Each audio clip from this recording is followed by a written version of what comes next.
Pengawasan hewan kurban saat menjelang Hari Raya Idul Adha setiap tahun sudah menjadi program tetap dari Dinas Pertanian Maluku. Untuk tahun 2023, tepatnya jelang perayaan Hari Raya Idul Adha, pengawasan hewan kurban kembali dilakukan terhadap 30 pengumpul hewan kurban yang ada di Kota Ambon. Dari 30 pengumpul tersebut, 2 lokasi yang menjadi sampel pengawasan berlokasi di KTKT dan Poka. Khusus untuk wilayah KTKT, pengawasan yang dilakukan terhadap ternak sapi. Di lokasi ini terdapat kurang lebih ratusan ekor sapi yang dijual pembeli untuk memenuhi kebutuhan masyarakat Kota Ambon yang akan melaksanakan ibadah kurban saat Hari Raya Idul Adha tahun ini. Kepala Bidang Peternakan dan Kesehatan Hewan Dinas Pertanian Maluku, Fahmi M. Yusuf, mengatakan pemeriksaan kesehatan hewan khusus sapi dan kambing telah dilakukan Dinas Pertanian Maluku terhadap 30 pengumpul yang ada di Kota Ambon. Pemeriksaan yang dilakukan meliputi antimortem terkait dengan fisik dan ciri-ciri ternak. Selain memeriksa antimortem, Dinas Pertanian Maluku juga melakukan pemeriksaan postmortem yang terkait dengan ada tidaknya cacing hati pada daging sapi yang akan dikonsumsi masyarakat. Dari hasil pengawasan dan pemeriksaan yang dilakukan, Dinas Pertanian Maluku memastikan hewan kurban yang dijual belikan di Kota Ambon terbebas dari penyakit dan aman untuk dikonsumsi. Yang diperiksa adalah yang pertama terkait dengan antemortem.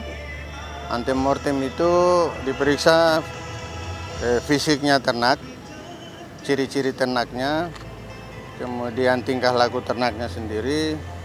Kemudian setelah itu, setelah pemotongan, diperiksa postmortem. Postmortem itu untuk mengetahui ada tidaknya cacing hati dalam daging yang akan dikonsumsi nanti oleh masyarakat. Kami pastikan sampai dengan hari ini bebas dari penyakit mulut dan kuku.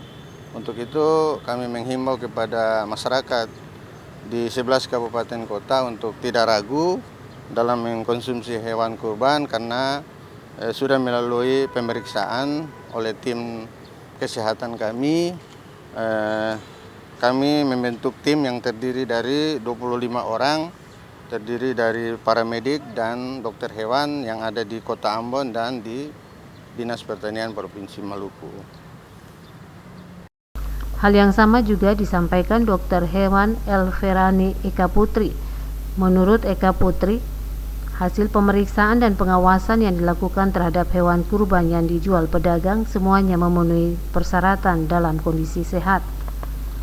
Dinas Pertanian Maluku hingga saat ini belum menemukan adanya penyakit pada ternak sapi maupun kambing yang dijual pedagang. Masyarakat diminta tidak khawatir dalam mengkonsumsi sapi yang nantinya dibeli untuk dikorbankan karena semua ternak sapi dan kambing yang dijual aman untuk dikonsumsi. Secara fisik, karena ini kan memang sebelum penyembelihan ya, semuanya memenuhi persyaratan, tidak ada cacat maupun tidak ada gejala-gejala penyakit yang kami khawatirkan akan mengalami penularan baik secara antar hewan maupun di manusia sendiri. Jadi secara fisik semuanya aman dari penyakit hewan. Tidak ada menunjukkan gejala-gejala penyakit sebenarnya. Dari fisiknya lengkap, kemudian secara postur juga baik ya. Dan memang tidak ada gejala penyakit yang nampak.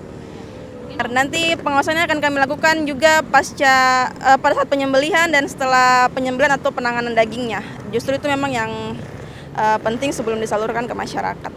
Selain melakukan pengawasan terhadap hewan kurban berupa sapi di lokasi KTKT, Dinas Pertanian Maluku juga melakukan hal yang sama terhadap pedagang yang menjual hewan kurban berupa kambing yang berlokasi di Poka.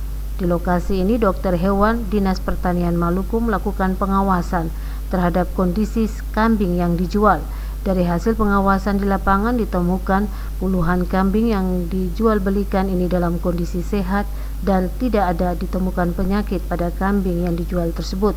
Dinas Pertanian Maluku melalui tim juga akan melakukan pengawasan yang sama saat proses penyembelihan hewan kurban yang dilakukan oleh masyarakat. Hal itu dilakukan untuk memastikan penyembelihan hewan kurban yang dilakukan sesuai prosedur dan daging hewan kurban layak dan aman dikonsumsi oleh masyarakat. Frida Raiman, Edwin Opir, Boy Nahrum melaporkan.